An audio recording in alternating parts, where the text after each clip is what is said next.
자, 우리 여러분들과 다시 한번 인사하겠습니다. 오늘 정말 잘 오셨습니다. 자, 은혜 받기 원합니다.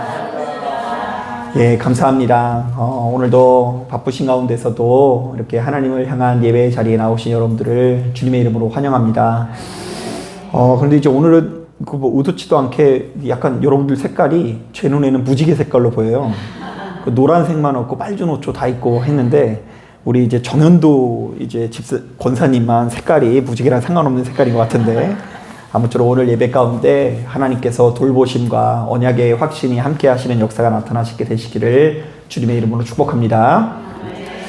자, 오늘 우리가 읽은 이 본문을 보면 전혀 상관없어 보이는 두 가지 에피소드가 연이어 나오는데요. 자, 먼저 6장 1절부터 7절을 보니까 엘리사의 제자들이 점점 늘어나면서 그들이 전혀 새로운 처소를 짓게 됩니다. 자, 이 과정에서 그 한 사람이 그 나무를 베던 중에 당시만 하더라도 이 쇠도끼가 굉장히 귀한 것이었는데요. 이 쇠도끼를 물에 빠뜨리는 실수를 저지르게 됩니다. 사실 오늘날에는 이 쇠도끼라는 것 자체가 참 별거 아닌 것 아니겠습니까? 자, 그래서 제가 이제 궁금해서 요즘에는 쇠도끼가 얼마나 하나 해서 네이버에 한번 쳐봤더니 한 10,000원 하더라고요. 그리고 비싼 거는 한 30,000원 정도 해요. 그래서 이제 이걸 가지고 크게 낙심하는 분들은 없었겠지만, 당시 시대만 하더라도 이 쇠도끼는 이 상당한 가치를 가진 물건으로서 이것을 분실했다는 것은 상당히 난처한 상황이 아닐 수 없습니다. 자, 바로 이런 상황 속에서 엘리사는 당황하는 제자 앞에서 도끼가 물에 떠오르는 이적을 선보이죠. 자, 그런가 하면 그 뒤를 이어서 전혀 새로운 이야기가 담겨져 있는데요.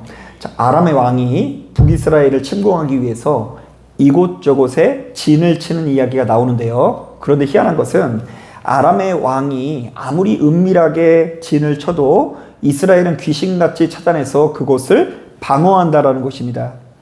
자, 12절을 보니까 당황스러워하는 아람의 왕 앞에서 그의 신하들은 그 이유를 이렇게 설명하는데요. 자, 우리 다 같이 12절 말씀 같이 한번 읽어보겠습니다. 시작.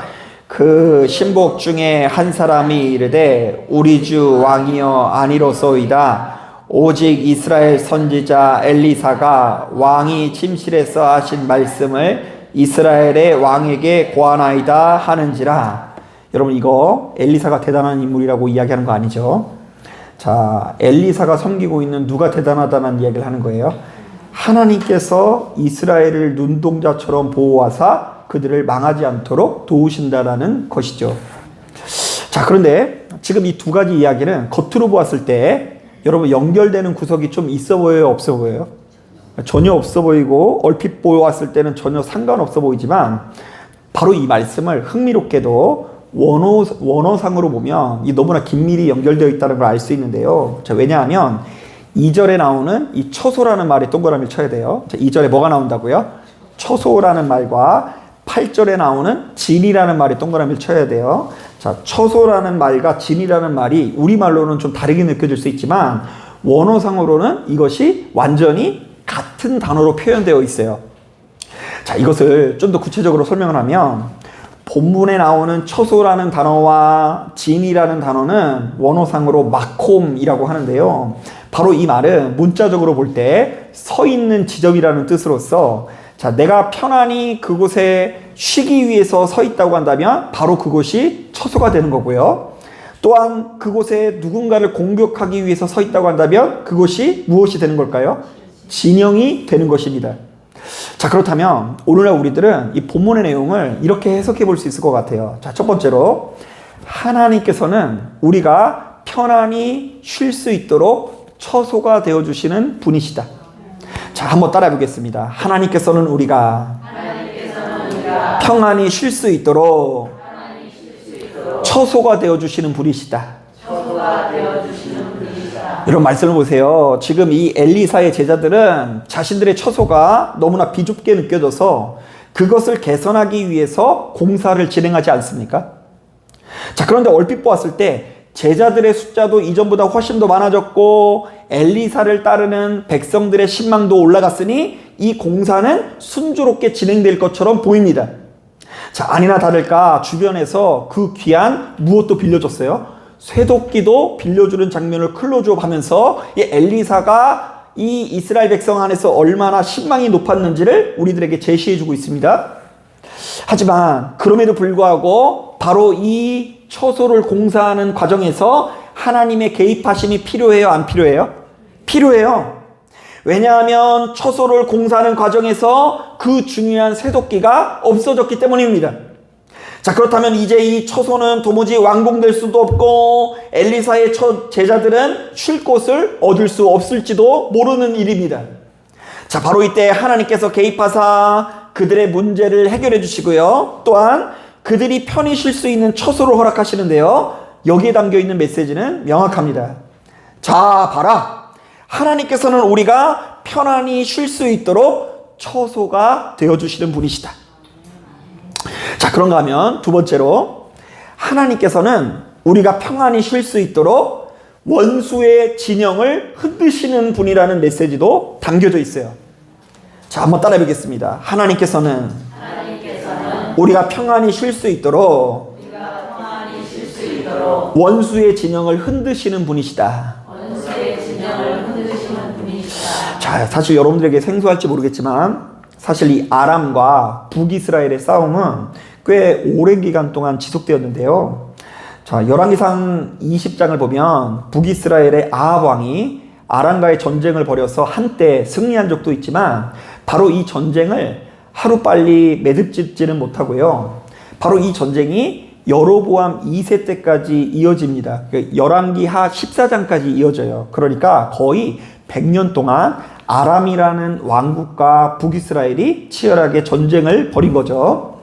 자, 그렇기 때문에 바로 이 기간 동안 이스라엘의 가장 큰 대적은 아람이라고 할 수 있는데요. 자, 게다가 아람은 여러분들이 생각했을 때 이스라엘보다 잘 살았을 것 같아요? 못 살았을 것 같아요?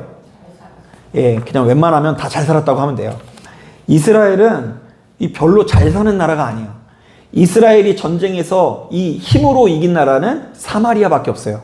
이스라엘과 사마리아랑 나중에 싸워가지고 사마리아가 철저히 패배하게 되는데 그 전쟁 외에는 나머지 국가들은 다 이스라엘보다 잘 살았어요.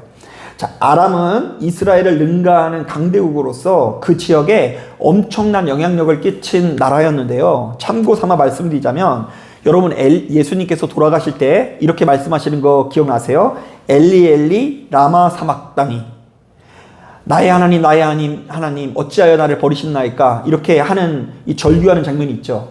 자, 그런데 엘리 엘리 라마 사막다니가 이 언어가 아람어였어요.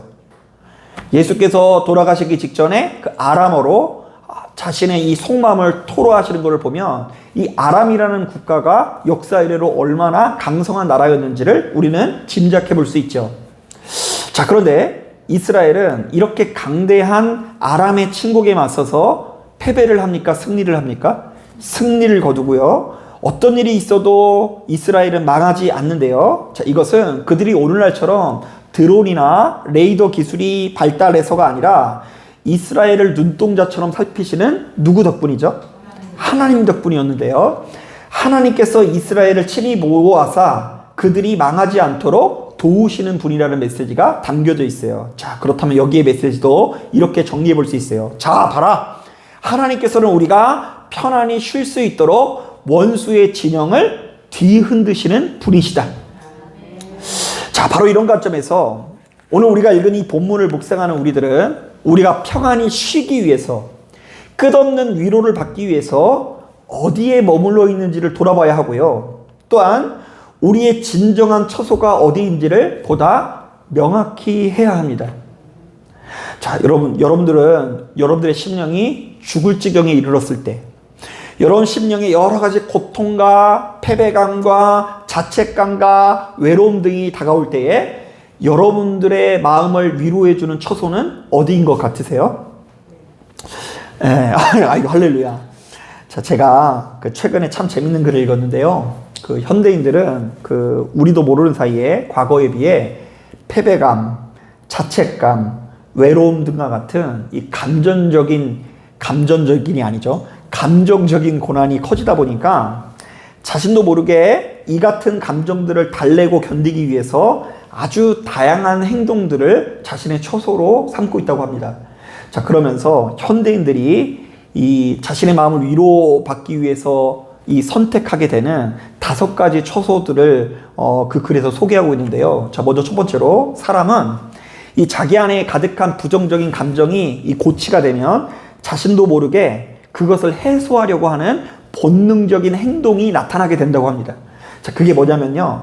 여러분 혹시 그냥 가만히 있는데 아무 이유도 없이 눈물이 난 적 있으세요? 여러분들은 없어요. 여러분들 없는데 그런 사람들이 있다고 하죠. 그런데 나도 모르게 눈물이 나는 그 사람은 사실은 살려고 자신의 뇌가 발버둥을 치고 있는 거래요. 그냥 가만히 그냥 예배당에 앉아 있는데 목사님이 할렐루야 이랬더니 눈물이 나요. 그냥. 그런데 이거는 뭐냐면 살려고 발버둥을 치는 거고요. 그리고 혹시 여러분들 자녀분들 중에 밖에서는 애가 열심히 최선을 다하는데 집에만 들어오면 아무것도 안 하고 멍 때리는 애들이 있으세요? 우리 중엔 없어요. 우리 중엔 없어요. 그런데 그 멍 때리는 애들 왜 그러냐면 밖에서 에너지를 다 소진해가지고 이제 지쳐가지고 집에 들어오면 아무것도 않고 멍 때리고 있는 거예요. 그래서 그런 애들 가지고 자꾸 너 일어나서 6시에 일어나라, 나가서 운동이라도 하고 와라 이러면 그거를 이제 반하는 거라고 이야기하고요. 또 본능적으로 너무 힘들고 괴로운 사람들은 이 폭식 같은 것들을 하게 되는데 이 모든 것들이 사실은 감정을 해소하려는 본능적인 행동이래요. 자, 그런가 하면 두 번째로 현대인들은 이 자신의 마음을 위로하기 위해서 두 번째 어떤 처소를 이렇게 선택한다고 하냐면요.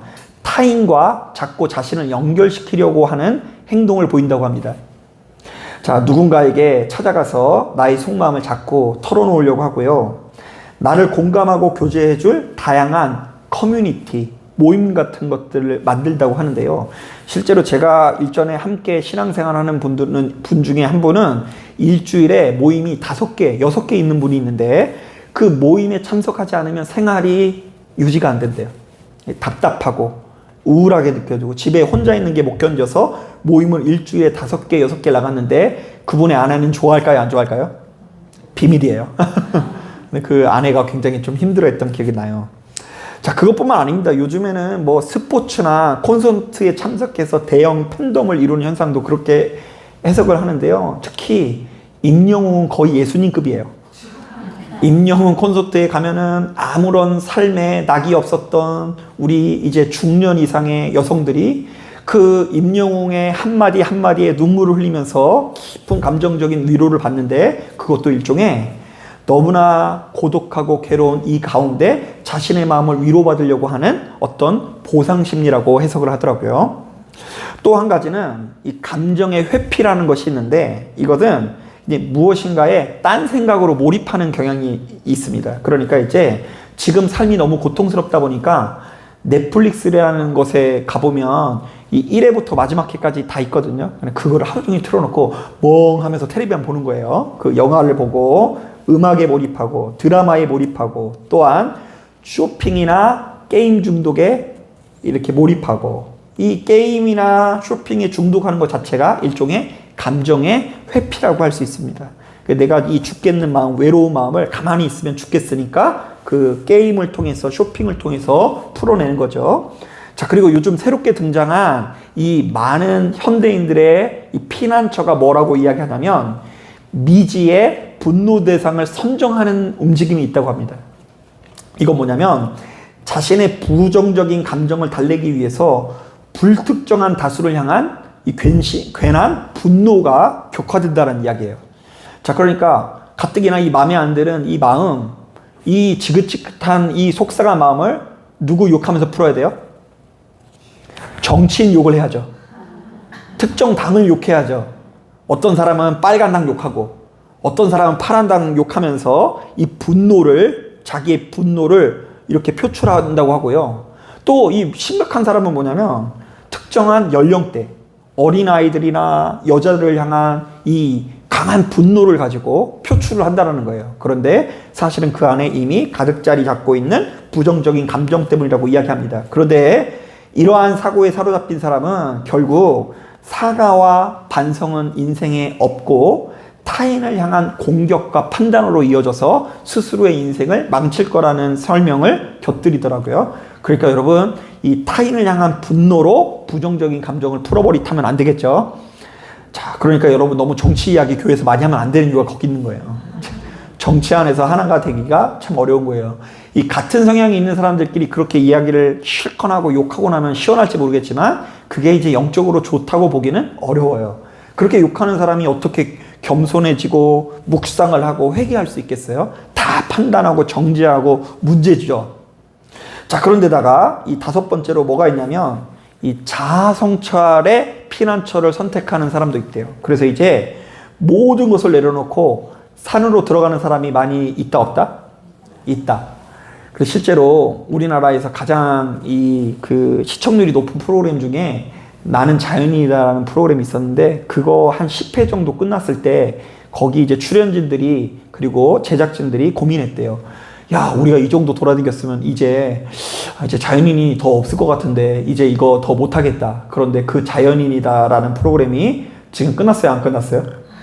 안 끝났어요. 그러니까 산에 있는 사람들이 너무 많은 거예요. 그러니까 여기 상처받고 산으로 들로 들어가면서 자연 속에서 걷거나 캠핑하거나 기도하고 명상하거나 나는 누구인가? 나는 누구를 얼마나 아프게 했는가? 나는 그때 돈 벌려고 왜 그렇게 열심히 했는가 하면서 자아를 성찰하는 사람들도 일종의 마음의 피난처를 찾는 행위라고 해석을 하더라고요. 자, 그런데 이 다양한 의견들이 오늘날 제시되고 있지만 이 열왕기서의 기자는 참 재미없게도 육신을 가지고 있는 우리들이 마주하게 될 바로 이 같은 감정적인 소용돌이 앞에서 우리 하나님만이 우리를 편안하게 쉬게 만들 뿐만 아니라 끝까지 보호하시는 분이라고 증언하는데요. 이른바 우리의 진정한 처소 되시는 분은 오로지 하나님밖에 없다라는 이야기입니다. 자, 다시 한번 따라해 보겠습니다. 우리의 진정한 처소 되시는 분은 오로지 하나님밖에 없다. 예, 내 안에 가득한 부정적인 마음을, 내 안에 가득한 패배감을, 외로움을, 고독을 해결해 주실 분이 누구밖에 없다고요? 하나님밖에 없다. 그러므로 너희가 하나님을 선택하지 않으면 그것이 해결될 방법이 없다라는 거예요. 실제로 우리가 성경을 묵상해봐도 수많은 믿음의 선진들이 바로 이 같은 위기들을 거듭해서 경험하는데요. 자, 민수기 11장을 보니까 이스라엘 백성들이 하나님께서 주신 만나마저도 실증을 내고 불평을 하는 장면이 나오거든요. 야, 여러분, 이스라엘이 이제 하다 무엇에 불평을 한다고요? 하늘에서 주는 무엇을 불평한다고요? 예, 그러니까 하나님도 참 쉽지 않을 것 같아요.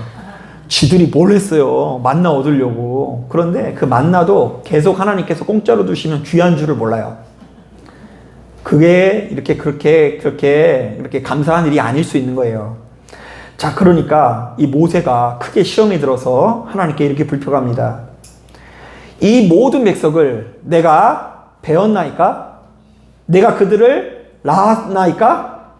어찌 주께서 내게 양육하는 아버지가 젖먹는 아이를 품듯 그들을 품에 품고 주께서 그들의 열조에게 맹세하신 땅으로 가라 하시나이까? 책임이 심히 중하여 나 혼자는 이 모든 백성을 감당할 수 없나이다.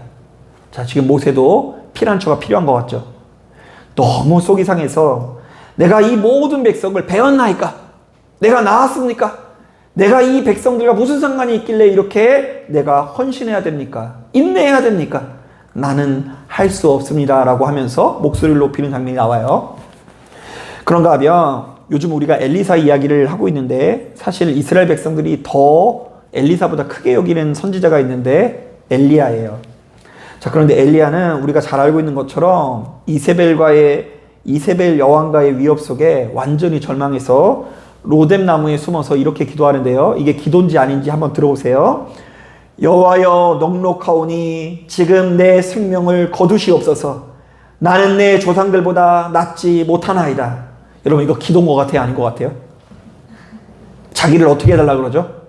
죽여달라고. 저 근데 여태껏 목회하면서 이렇게 기도하는 분도 진짜 많이 봤어요. 자기는 이제 더 이상 오래 살고 싶은 생각이 없대요. 근데 그럼에도 불구하고 병원은 간다 안 간다? 예, 병원을 가는데 별로 병원을 가면서도 오래 살 생각은 있다 없다? 예, 없다.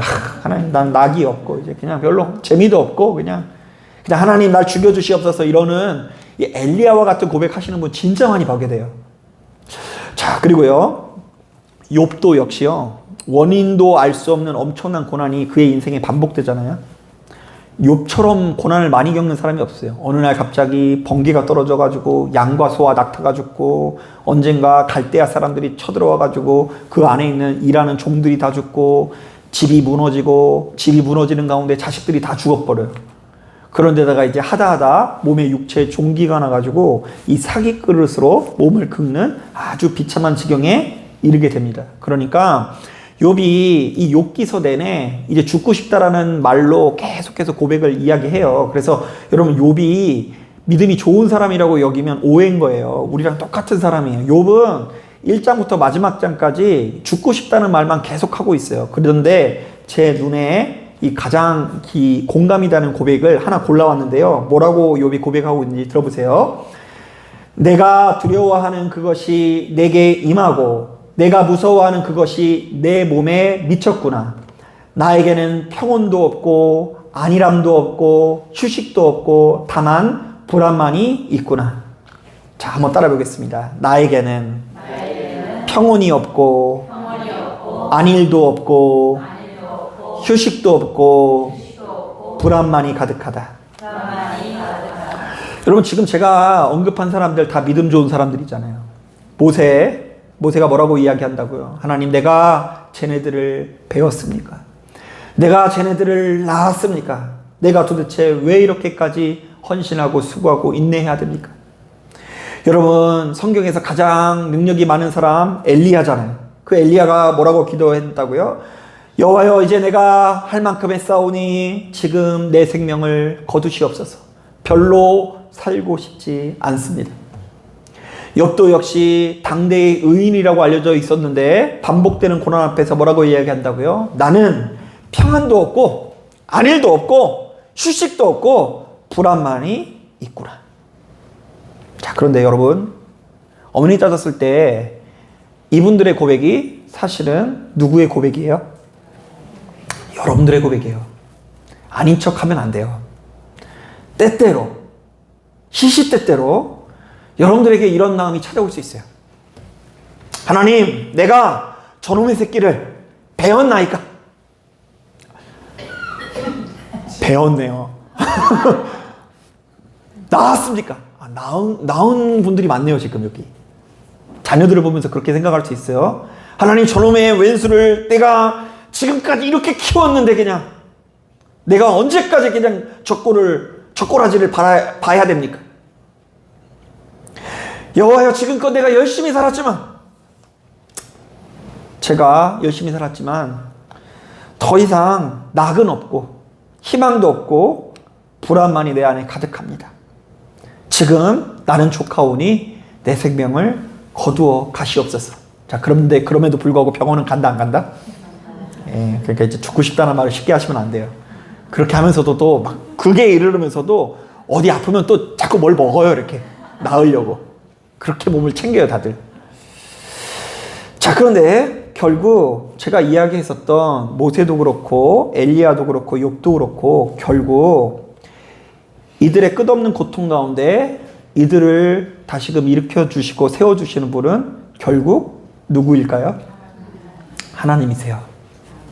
믿을지 모르겠지만, 이른바 이들이 가지고 있는 막대한 재산이 이들을 고통에서 건져주신 것이 아니고요, 그들의 곁에 있는 좋은 사람이 이들이 겪고 있는 고통에서 해방시켜주지 못합니다. 여전히 고통이 반복되고 지속하는 가운데 그 한계의 끝에서 전능하신 하나님을 직면하고 더 이상 할 수 없는 가운데 하나님을 마주하는 가운데 이들이 다시금 평안히 쉬기도 하고 생명을 누리게 되더라고요. 욥에게는 너무나 훌륭한 3명의 친구가 있었어요. 욥이 고생을 한다라는 것을 가지고 원근각지에서 와서 이 욥을 위해서 자신의 옷을 찢어주면서 함께 며칠 밤을 새우면서 동고동락하는 좋은 친구들이에요. 그런데 그 친구들이랑 이야기할수록 욥이 평안해질까요? 성질이 났을까요? 예, 그래서 이제 욥기서 보면 욥이 죽고 싶다라는 내용이 한 덩어리고 그 새 친구들이랑 엄청 싸우는 이야기가 또 한 덩어리예요.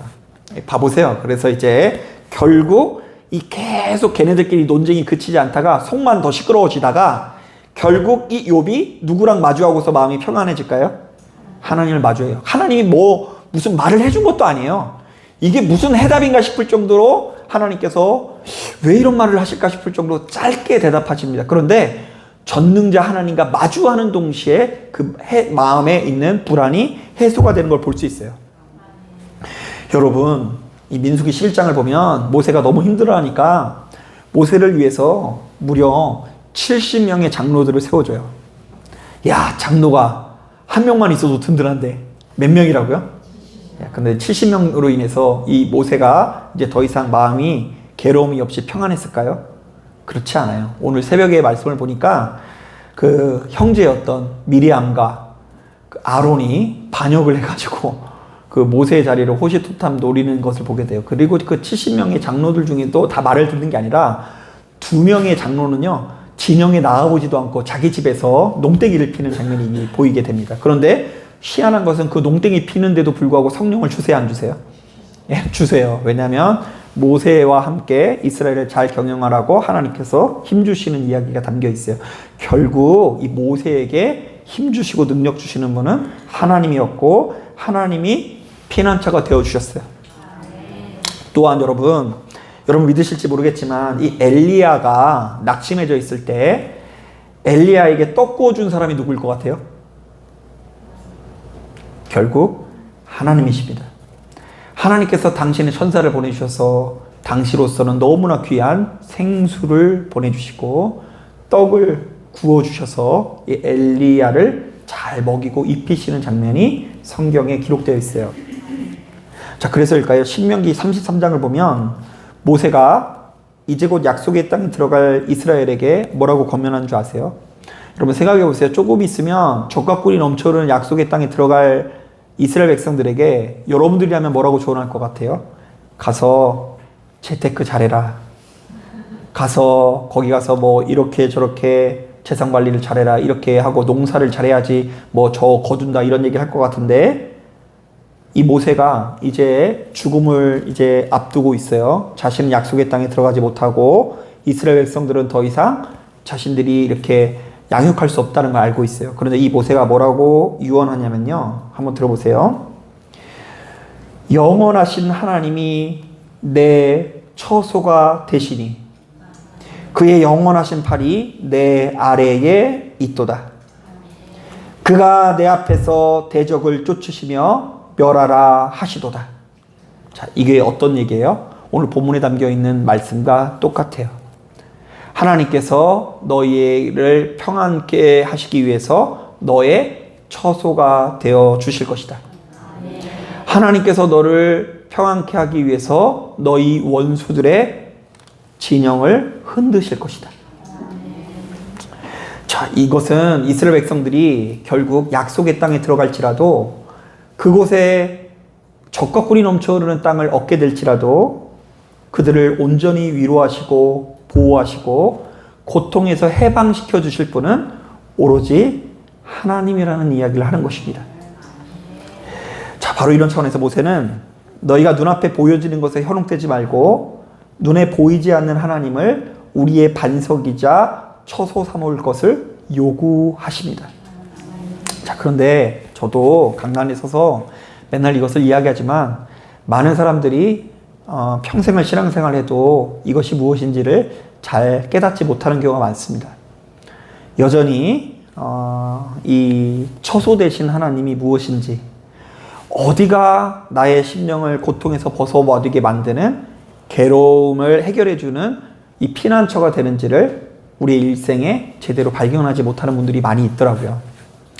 자, 사랑하는 여러분, 그러므로 이 신앙생활이라는 것은 결국 하나님을 우리의 유일한 처소로 인정하고 그것을 하루라도 빨리 발견하는 싸움인 것을 기억하시길 바랍니다. 그래서 여러분, 기도를 여러분들이 원하는 어떤 이 조건과 스펙을 얻어내기 위해서 기도하지 마시고 고통을 해소하기 위해서 기도를 하셔야 돼요. 여러분들이 힘들 때 임영웅 오빠 찾아가듯이 임영웅 오빠에게 위로를 받듯이 정말로 하나님께 나아가서 기도하는 법을 배워 나가야 되고요. 여러분들의 심령에 여러 가지 고통과 괴로움이 다가왔을 때 그 일주일에 5번씩, 6번씩 모임을 만드는 사람이 있었다 그랬잖아요. 그런 마음으로 누구를 찾을 수 있어야 된다고요? 하나님을 찾는 자가 있어야 되는데, 그러한 자가 많다고 한다면 이 길은 넓은 길일 것이고, 그런 자가 많지 않다고 한다면 이 길은 어떤 길일까요? 좁은 길인데, 하나님께서는 안타깝게도 그 길이 넓은 길이라고 하셨어요? 좁은 길이라고 하셨어요? 네, 좁은 길이라고 하셨어요. 여러분, 저는 그럼에도 불구하고 그 불편하고 좁은 길에 여러분들을 초대합니다. 참 재미없는 것 같지만 그럼에도 불구하고 세상에서 여러분들의 마음을 위로해 줄 수 있는 길은 없다. 없다. 폭식을 아무리 많이 해도, 소유를 아무리 많이 가지고 있더라도 그것이 우리들의 진정한 처소요, 피난처요, 구원자가 될 수 없다라는 것을 분명히 하시고, 어떤 경우에도 하나님께 소망을 듣고 그분을 우리의 처소로 인정하며 고백하는 삶을 사시기를 주님의 이름으로 축복합니다. 자, 기도하겠습니다.